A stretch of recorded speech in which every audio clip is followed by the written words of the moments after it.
เรากำลังจะกลับที่นั่นเลยสวยอ่ะเราไปขึ้นให้สูงสุดแล้วก็ลงมาดีกว่าถ่ายรูปก่อน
September we met, I could tell by your smile you hadn't been with a good girl like me. I never made it, but I know what it takes. I'm motivated by a mix of emotion. Got my statement, and I'm reading it slow so I can understand it fully. Appreciate my stand and go out of this world and right on time. Oh, never in my life have I seen the sky light up like this.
เหยียบไม้มาก่อนค่อยๆลงค่อยๆ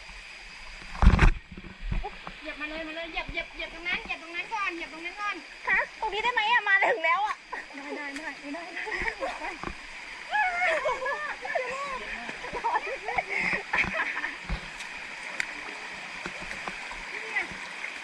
ไปกลับดีๆ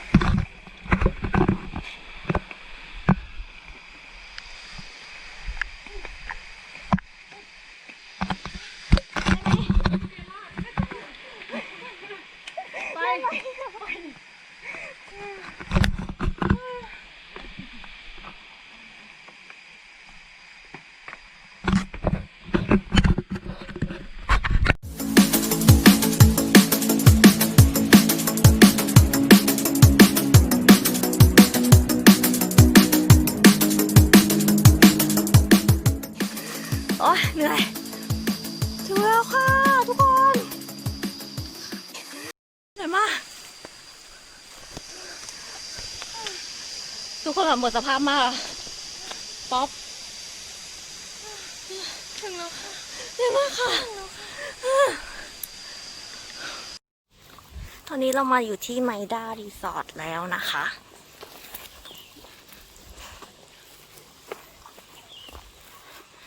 เดินไปเต็นท์ไกลมากเดินอีกแล้ว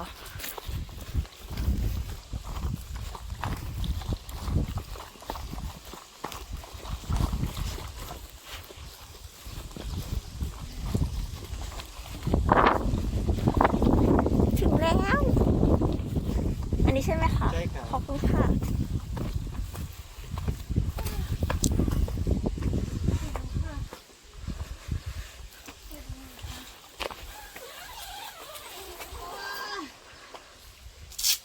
สมกับที่ลำบากมาก